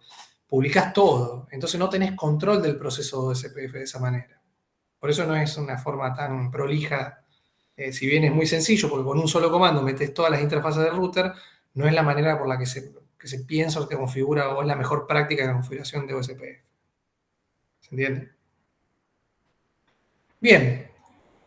Después, una capacidad importante o una configuración interesante es la configuración de interfaces pasivas. Nosotros muchas veces vamos a tener interfaces que no necesitamos que, o más bien dicho, que si bien queremos que se publique esa red de esa interfase en el proceso de SPF para que esa red sea alcanzable por otros equipos, lo que no nos interesa es que esa interfase forme una adyacencia o intercambie mensajes de saludo de OSPF, porque probablemente tal vez, por ejemplo, con las interfaces que se conectan a los clientes, ahí no tenemos routers para hablar OSPF. Entonces, ¿para qué queremos que en esa interfase se estén mandando mensajes de hello o esté escuchando mensajes de OSPF si no los va a recibir nunca? Incluso puede ser una cuestión de seguridad, porque si nosotros dejamos una interfase abierta a recibir mensajes de OSPF, puede venir alguien con una PC, un cliente, con la idea de hackearlos, y puede crear fácilmente, digamos, fácilmente si no tiene autenticación, pero se puede crear, y existe un montón de programas y demás para hacerlo, falsos mensajes de OSPF y empezar a meter información falsa o incluso a mapearnos la red y a saber qué tenemos, o a empezar a recibir, como si fuera una adyacencia, y empieza a recibir toda la información de enrutamiento del router y puede armar un diagrama topológico de la red, y eso también es una vulnerabilidad, en definitiva, de seguridad. Entonces, por esos motivos, por la cuestión de no estar mandando mensajes innecesarios, para no usar recursos y por una cuestión de seguridad, es que se utiliza el comando Passive Interface. El Passive Interface hace eso, ¿no? Justamente evita que se manden y se reciban mensajes de OSPF por esa interfase. Sí, lo que se sigue haciendo es anunciando esa ruta, esa red, al resto de los vecinos, de manera que pueda llegar, se pueda rutar hasta ahí el tráfico. ¿Se entiende lo que digo? En este caso estamos en router 1, estamos pasivando la loopback 0. La loopback 0, si se acuerdan en el diagrama, vamos al principio, era esta, ¿ven? La loopback 0 que está acá abajo a la izquierda es la 10.10.1.0. Yo acá tengo, supónganse que tengo equipos conectados y quiero poder llegar desde los equipos que están atrás de R2 y atrás de R3, quiero llegar con el ping hasta acá y poder traficar con esos clientes. Lo que no quiero es que los clientes que tengo conectados, igual que los que tengo en la loopback 0 de R2 y la loopback 0 de R3, ¿sí? Los equipos que tengan las interfaces acá atrás, no me interesa que hablen OSPF. Los que tienen que hablar OSPF son R1 con R2 y con R3 y con nadie más. Incluso esta loopback hacia Internet que tiene R2, o sea, que simula la salida hacia Internet, ¿no?, de R2, no tiene por qué, también tendría que estar pasivada, porque no tiene sentido que R2 vaya a dialogar OSPF contra mi proveedor de Internet. ¿Sí? O sea, el área 0, el área de OSPF son entre estos tres equipos y nadie más. Si después eventualmente quiero agregar otro router y demás, bueno, sí, ahí saco el comando y lo borro, pero efectivamente, en principio, no debería, o debería tener las interfaces pasivadas las que no participan. Bien, es muy sencillo, se hace con el comando dentro de la configuración global de OSPF, Passive Interface, y ponemos la interfase que queremos pasivar. ¿Sí? Si hacemos un Show IP Protocol, vamos a ver que también están pasivadas las interfaces. Yo diría que hay un par de temas más. A ver. Bueno, vamos a ver loop de red punto a punto. Vamos a ver 2 o 3 cositas más y después vamos a hacer la práctica. Total, no nos falta mucho. La configuración de OSPF punto a punto. Bueno, esto es como les decía, ¿no?, que por defecto los equipos Cisco eligen un DR y un BDR las interfaces Ethernet, ¿sí? Aunque haya un solo dispositivo, porque esto es lo que les mencionaba antes, interpreta el equipo que, como está en una red de accesos múltiples, tiene que elegir sí o sí un router designado y un backup designado. Eso lo pueden ver haciendo un Show IP Interface y el nombre de la interfase, y ahí les va a decir qué tipo de red tienen sobre esa interfase. ¿Sí? Fíjense que dice Network Type Broadcast. ¿Sí? Y también les va a decir el router ID del router designado y el router ID del router backup designado. Y sobre qué interfase está conectado ese equipo, sobre qué interfase local está conectado. Ahora bien, si nosotros queremos modificar esto, ¿sí?, por más que tengamos una interfase Ethernet, podemos forzar que el tipo de red sea de otro tipo, ¿sí? Y podemos decirle que sea del tipo punto a punto, por ejemplo. ¿Sí? O sea, digamos, OSPF, si ve una interfase de Ethernet, la toma como que es un tipo broadcast. Nosotros podemos, con este comando, el OSPF Network Point to Point, lo ponemos dentro de la interfase que queremos que tenga ese tipo de red, se lo podemos configurar manualmente. ¿Sí? Lo que es muy importante es que este tipo de red esté configurado en las dos caras del enlace de la misma forma. Este es uno de los parámetros que yo les mencionaba que tiene que machear para que se forme la adyacencia OSPF. Si nosotros de un lado del vínculo tenemos una red que es broadcast y del otro lado está configurado como network point to point, no se va a formar la adyacencia correctamente. ¿Está claro? Al igual que si está mal configurada la IP de la interfase, si los intervalos de hello y de dead son distintos, tampoco se va a formar la adyacencia. Son varios puntos que hay que tener en cuenta. Bien. Esto es más de lo mismo. O sea, acá estamos poniendo que es una red en point to point.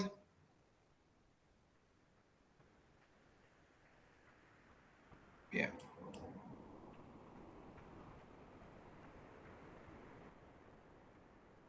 Bien, y ahora sí ya podemos ir a lo que es la configuración de CPF. Vamos a hacer el packet tracer, a ver, déjenme ver que... Dejo de compartir un segundo para... Ahora sí vamos a lo que es packet tracer. Bien, vamos a hacer el packet tracer 2213. Bien. ¿Parece? Vamos a abrirlo y vayan haciéndolo. Y vamos consultando, me van diciendo si algo no se entiende. Sí, al final lo revisamos en todo caso.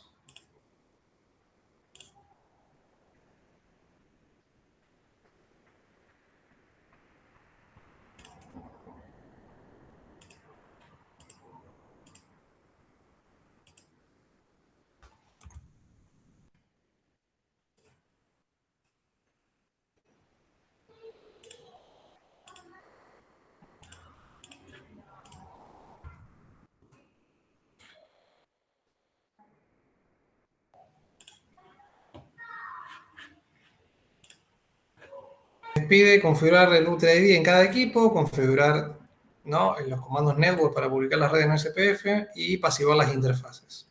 Y después verificar la configuración. ¿Sí?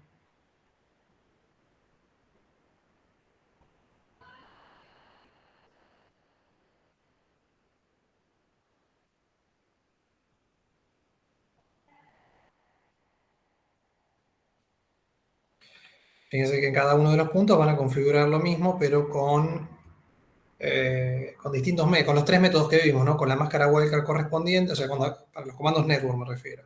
En el paso 1 van a configurar las del router 1 con la wildcard que corresponde. En el router 2 lo van a hacer con la wildcard de todos los ceros, ¿sí?, directamente apuntando la IP de la interfase. Y en el caso del router 3 van a configurar todo con el IP OSPF 10, el área, y dentro de cada interfase física directamente van a configurarlo.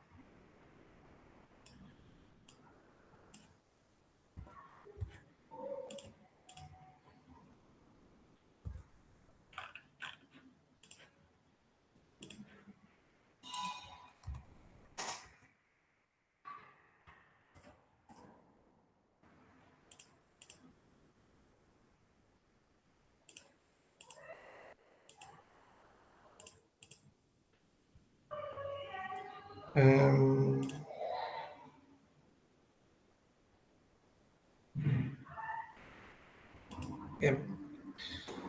Profe, una consulta. Sí, El switch de capa 3, sí. yo en R1 tuvimos que habilitarlo como para que le llegue el tráfico, pero no hay que hacer lo mismo tipo en ese switch, digamos, ¿no? No, el ejercicio no les menciona nada, así que no, en principio no deberían configurar enrutamiento sobre el switch de capa 3, ninguno de los tres. Solo en Pero los se router 1 podría, vale. digamos. Se podría, sí, se puede. En algunos switches de capa 3, de vuelta, dependiendo del modelo y el iOS, se puede configurar enrutamiento dinámico en un switch de capa 3. Pero en este ejercicio no lo vamos a tocar. Dale, perfecto, gracias. Bien. Bueno, más o menos estamos en tiempo, digamos. Yo como para adelantar un poco, el que no pudo terminar el ejercicio, hágalo, sáquense las dudas. Se habrán dado cuenta que tienen que configurar,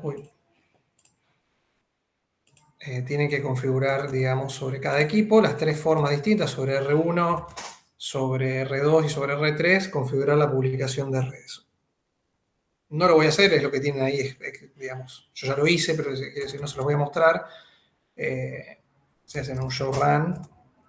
¿Sí? Yo ya lo hice en R1, fíjense que tengo el proceso SPF, router SPF, network, acá publiqué los networks con su respectiva. Sí, yo justo le estaba por decir también. Sí, compartí todo, no sé por qué no se debería haber visto el packet tracer. ¿Vos me decís que ahí no ven el packet tracer mío? Ahora sí. Ah, bien. Y ahí ven la ventanita de R1. ¿Sí? Perfecto. Bueno, ahí fíjense, yo hice un showrun de R1 donde publiqué, ¿no? Router OSPF10 con los tres comandos de network de las tres redes que tiene conectada R1 directamente, cada una con su máscara de wildcard, como decía el enunciado que había que hacer con R1. Después sobre R2 hice algo similar, pero en este caso, como decía el enunciado, lo que hice fue publicar con la máscara de wildcard de todos los ceros. Es decir, acá lo que hice es poner directamente la dirección IP de la interfase. No publiqué, no anuncié en OSPF con la red completa, sino con la interfase, la dirección IP de cada interfase en manera puntual e individual. Lo cual simplemente es otra manera. La red se va a publicar de la misma forma, con la misma máscara, la máscara de la red correspondiente, pero es otra manera de hacerlo. Y finalmente en R3 hicimos el tercer método, que es hacer la publicación de OSPF o la participación de OSPF de cada interfase, ¿no? Sobre cada interfase física puse el comando IP OSPF 10, porque era el proceso, y el área 0, porque está todo en el área 0. ¿Se entiende? Fíjense que dentro del proceso router OSPF no ejecuté ningún comando de network. Las tres maneras son válidas, las tres funcionan. Pueden usar la que más les guste y la que mejor les funcione. ¿Qué más? Bueno, a partir de acá, digamos, se forma adyacencia, todo anda, porque el ejercicio ya viene configurado bien, con las IP y demás. Algunos comandos show para verificar que esté todo bien y algunas cosas que no están mencionadas en la currícula que yo les quería hacer ver. Por ejemplo, hacemos el show IP OSPF neighbors y esto nos muestra estoy parado sobre R3 en este caso, me muestra dos vecinos, fíjense que me muestra el estado full, ¿sí? Fíjense que como tenemos tres conexiones seriales, acá no me aparece nada, un guión. Si esto fuera una conexión Ethernet, ¿sí? Acá me aparecería si este estado es el DR o el BDR. ¿Sí? Me diría si el otro equipo es el equipo seleccionado como DR o BDR. Pero como en este caso son conexiones seriales, no hay elección no es un tipo de red broadcast, así que no hay elección de DR o BDR. ¿Sí? Fíjense, me pone el ID del vecino y el dead time. Fíjense, si yo ejecuto otra vez el OSPF Neighbor, cambió el dead time. Esto es una cuenta regresiva de cuánto tiempo falta para que se considere que el vecino está muerto. ¿Sí? Que, como les dije, es 4 veces el tiempo de hello. Fíjense que yo me estoy dando cuenta por eso. Hay una forma más fácil de darse cuenta, que les muestro el comando. Con el show IP o SPF interface, que también lo vimos antes, pueden ver el hello y el dead time de cada interfase. Yo me estoy dando cuenta que esto va bajando 36, 37, 31, 30. Cuando llega a 30, vuelve a 39. Eso es porque cada 10 segundos me está llegando un mensaje de hello. Entonces se reinicia este contador regresivo. Si pasan los 40 segundos sin haber recibido, o sea, 4 veces el tiempo de hello, se considera que el vecino está muerto. ¿Se entiende? Y me pone también, me pone el neighbor ID, o sea, el ID del vecino al cual estoy formando la adyacencia, el estado, el tiempo de la cuenta regresiva hasta que se considere caído, la dirección IP del enlace, ¿sí? O sea, la dirección IP de la interfase de R3 en este caso que está mirando hacia este vecino y la interfase por la cual lo está mirando. ¿Se entiende? O sea, estos dos valores finales, estas dos columnas corresponden a la interfase local del equipo donde yo estoy ejecutando este comando. Bien, ¿Qué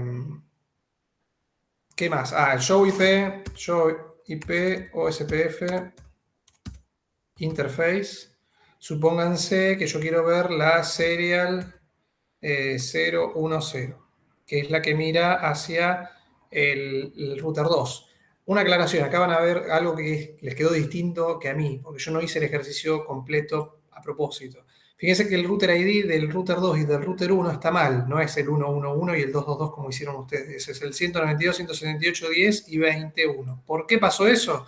Porque yo a propósito no le puse el router ID para que vean que si yo no se lo pongo, automáticamente el router ID que se elige es la IP más alta entre todas las que tienen la interfaz del router en cada caso. El router 1 es la más alta que tuvo, es la 10.1, y el router 2 la 20.1, que es la IP de la interfaz que mira hacia el switch de capa 3, la LAN 2. ¿Se entiende? Porque no tiene ninguna loopback, no le puse el router ID, por ende eligió la más alta. Esta es 10.11, esta también es 10.118 y esta es 192 y 168. Cuando digo la IP más alta, es comparativamente, digamos, bit a bit, ¿no? Claramente esta es una dirección IP más alta que las otras. Entonces, con el show IP, con este comando show IP o SPF y alguna interfaz en particular que esté corriendo SPF, veo un montón de parámetros, como por ejemplo, el estado, el tipo de red, que es punto a punto, ¿sí? Los intervalos de hello y de dead, que yo les decía, ¿sí? Que es 10 y 40 segundos. También pueden ver algunas cuestiones de colas, de mensajes enviados, cuántos vecinos tiene formados sobre esa interfase. En este caso, como es punto a punto, hay un solo vecino por cada interfase. Pero si pusiéramos un switch, un tramo Ethernet, un switch Ethernet, ¿no?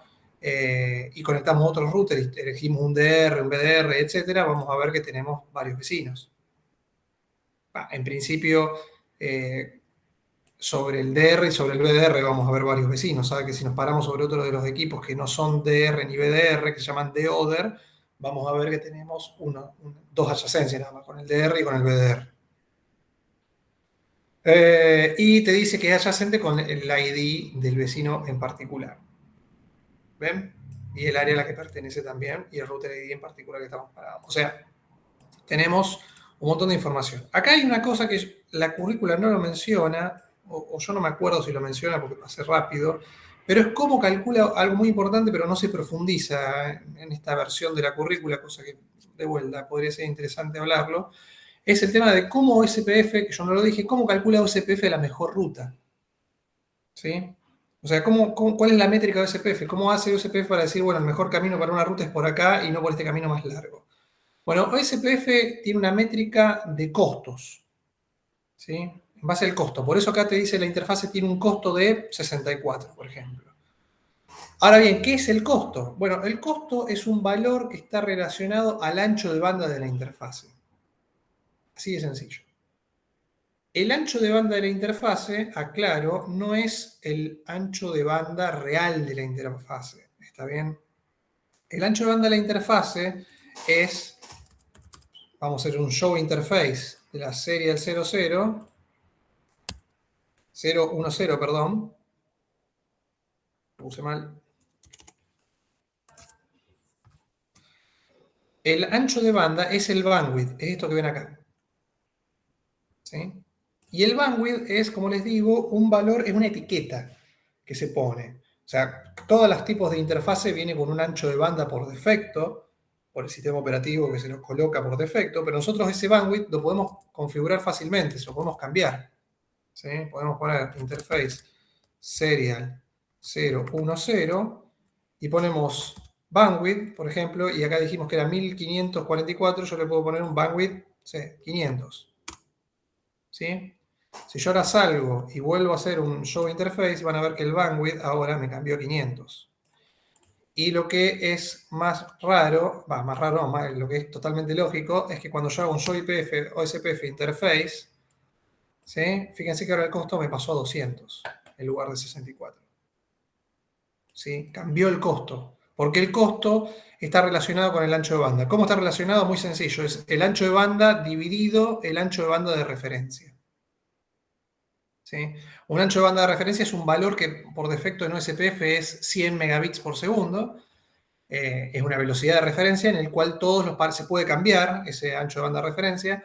Todos los bandwidth de todas las interfaces se comparan y de esa manera se obtiene el costo de la interfase. Ahora bien, nosotros podemos cambiar bueno, aclarado lo que es el costo, OSPF calcula la mejor ruta en base a la ruta que tiene el menor costo, así de sencillo. Es decir, R1, para calcular cómo llega a la LAN 3, supónganse, R1 va a decir, bueno, yo aprendo la ruta hacia R3 por este camino, por el camino de la 10.114/30, o por el camino que va hasta R2 y de R2 a R1. El costo de este camino, el camino más corto, es el costo de esta interfaz, de este vínculo, ¿sí? El costo del otro camino es la suma del costo de este enlace más el costo del otro enlace. ¿Se entiende? Es tan fácil como que los costos se van sumando. Lo complicado en todo caso es saber cuál es el costo de cada enlace y se calcula en base al ancho de banda. También hay un comando, todo esto que yo le estoy diciendo no está en la currícula, no lo vamos a evaluar, pero está bueno que lo sepan. Creo que no está en la currícula. No sé si ahora en el segundo capítulo... Uy, me fui. Si en el segundo capítulo en algún momento se los hace cambiar. Ojo, no me quiero adelantar, pero bueno, de paso se los muestro. La clase que viene cuando seguimos, tal vez lo tengan que ejecutar, pero es interesante saberlo. Que ustedes pueden, por ejemplo, en OSPF, configurar ese valor. O sea, pueden configurar en una interfase el costo directamente, sin tocar el bandwidth, que es un label, como les dije antes, y que en base al label del ancho de banda se calcule el costo. Ustedes directamente pueden poner, ¿sí? Vamos a la interfase del serial 010 y ponen IP OSPF. No, perdón. Porque me gusta. Está bien, IP OSPF cost, que ponen el costo que quieran. Por ejemplo, 10. ¿Sí? Entonces yo hago un do show IP OSPF interface serial 010. Vamos a ver que ahora el costo es 10. ¿Ven? Con este comando, sobre la interfase directamente puedo ponerle el costo de OSPF sin tener que andar pensando en cálculos y en divisiones con el ancho de banda de referencia y demás. ¿Se entiende? Y de esta manera puedo modificar mi red para que el tráfico tome el camino que yo deseo. O sea, yo le especifico al protocolo de esta manera cuál es el camino más corto, en base a los costos. ¿Qué más? ¿Qué otro protocolo? Bueno, ustedes pueden hacer un show IP route y van a ver la tabla de enrutamiento. Fíjense, las rutas que aprendió con OSPF son estas, las que declaramos, obviamente, con sus respectivas máscaras, sin importar el método por el cual declaramos con el network, con la wildcard o con el IP OSPF sobre la interfase. Se aprendieron todas las redes de igual forma, o sea, de manera correcta. Si queremos filtrar acá directamente, podemos hacer un show IP route OSPF y me muestra solo las rutas aprendidas por OSPF de la tabla de enrutamiento. Es un filtrado, digamos. Y otro comando interesante es el show IP protocols, que también me da información de OSPF. Fíjense que me dice que el router está corriendo OSPF con un ID 10.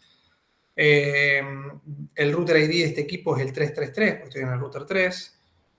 ¿Cuántas áreas tengo configuradas? En este caso tengo solamente el área 0, así que tengo un solo área. El maximum path, esto tiene que ver con el balanceo de carga. ¿Se acuerdan que hablamos la otra vez? OSPF permite balancear carga hasta por 4 caminos diferentes. O sea, uno puede tener la misma ruta, ¿sí? Uno puede tener rutas con la misma métrica hacia el mismo destino, 4 diferentes, y tener 4 caminos y balancear carga entre esos 4. ¿Sí? Y acá tenemos las fuentes, es decir, los vecinos OSPF, básicamente. ¿Sí? Fíjense que para todo el proceso OSPF tenemos 3 equipos, que se identifican por el router ID, el router 3, el router 2 y el router 1, cada uno con su router ID.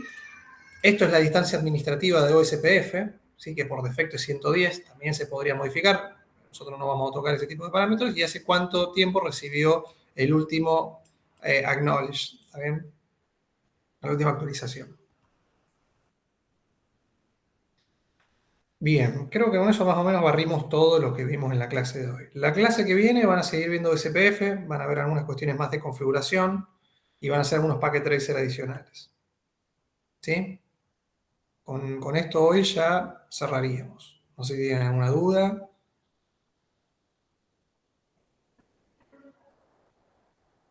O podemos finalizar la clase. Ustedes dirán.